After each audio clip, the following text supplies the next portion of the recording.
ഇപ്പോൾ I C Balakrishnan M L A മാധ്യമങ്ങളെ കാണുന്നു. തത്സമയ ദൃശ്യത്തിലേക്ക്. എനിക്കെതിരെ വന്ന ആരോപണം കഴിഞ്ഞ ദിവസം ഉണ്ടായിരുന്നല്ലോ. ഞാൻ അതുകൊണ്ട് തന്നെയാണല്ലോ എല്ലാം അന്വേഷിക്കട്ടെ എന്ന് പറഞ്ഞിട്ട് എസ് പിക്ക് പരാതി നൽകിയത്. അത് നിയമപരമായിട്ടും പാർട്ടിയും അന്വേഷിക്കട്ടെ എന്നുള്ളത് തന്നെയാണ് എൻ്റെ ഭാഗം. മാത്രമല്ല, കത്ത് പുറത്തു വന്നതായിട്ട് ഞാൻ ചാനലിൽ കൂടിയാണ് കാണുന്നതും കേൾക്കുന്നതും. ആ കത്ത് ഞാൻ കണ്ടിട്ടില്ല. എന്നാൽ പരിശോധിക്കട്ടെ എന്താണ് അതിൻ്റെ ഉള്ളിലുള്ള എനിക്കെതിരെയുള്ള പരാമർശം, അതെന്താണുള്ളത് കൃത്യമായി പരിശോധിക്കും. ഈ നൂൽപ്പുഴയിലെ ഒരാളുടെ കയ്യിൽ നിന്ന് 7 ലക്ഷം വാങ്ങി, നൂൽപ്പുഴ ബാങ്ക് പ്രസിഡന്റ് വഴി 7 ലക്ഷം വാങ്ങി, അതിൽ 2 ലക്ഷം തിരിച്ചു കൊടുത്തു, 5 ലക്ഷം വീണ്ടും കൊടുക്കാനുണ്ട്, അത് ആവശ്യപ്പെട്ടിട്ടും കൊടുത്തില്ല എന്നുള്ളതാണ് ഒരു കാര്യം അതിൽ വ്യക്തമായി പറഞ്ഞത്. അല്ല, അതിൻ്റെ അകത്ത് അവരുണ്ടല്ലോ. ഇപ്പോഴും ഇടപാട് നടത്തിയ 2 പേര് മാത്രമേ ഇപ്പോൾ ഇല്ലാതെയുള്ളൂ. ബാക്കി ആളുകളൊക്കെ ഉണ്ടല്ലോ. അതിലെൻ്റെ റോൾ എന്താണുള്ളത് അവർ കൃത്യമായി പറയും. അല്ലാതെ ഒരു കത്തിൻ്റെ പേരിൽ അങ്ങനൊരു ആരോപണങ്ങൾ എൻ്റെ തലയിൽ കെട്ടിവെക്കുന്നത് ശരിയല്ലല്ലോ. അതുകൊണ്ട് തന്നെയാണ് നിയമപരമായിട്ടുള്ള അന്വേഷണം നടക്കട്ടെ എന്നുള്ള രീതിയിൽ തന്നെ മുന്നോട്ട് പോകുന്നത്. ഈ ബാധ്യത കാര്യം എന്തെങ്കിലും പറഞ്ഞിരുന്നു?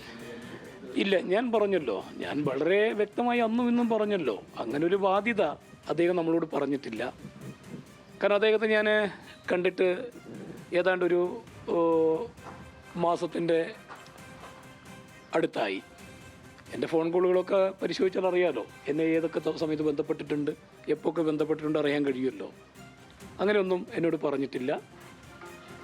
അതാണ് അതിൻ്റെ ഉള്ളിലുള്ള കാര്യങ്ങൾ. ഈ DCC നേതൃത്വത്തിന് പരാതി അദ്ദേഹം നേരത്തെ കൊടുത്തിട്ടുണ്ട്, KPCC നേതൃത്വത്തിന് നേരത്തെ ഇതുമായിട്ട് പരാതി കൊടുത്തിട്ടുണ്ടെന്ന് പറയുന്നുണ്ട്.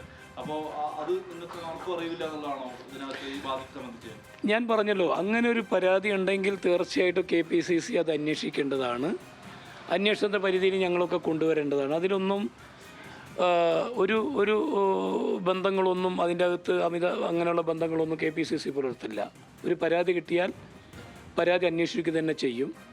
അവരന്വേഷണം നടന്നില്ല. നടക്കാത്തതിൻ്റെ കാരണം എന്താണെന്ന് അറിയില്ല. ഇനി KPCCക്ക് പരാതി ലഭിക്കാത്തതുകൊണ്ടാണോ എന്നുള്ളതാണ് ഞാൻ മനസ്സിലാക്കുന്നത്.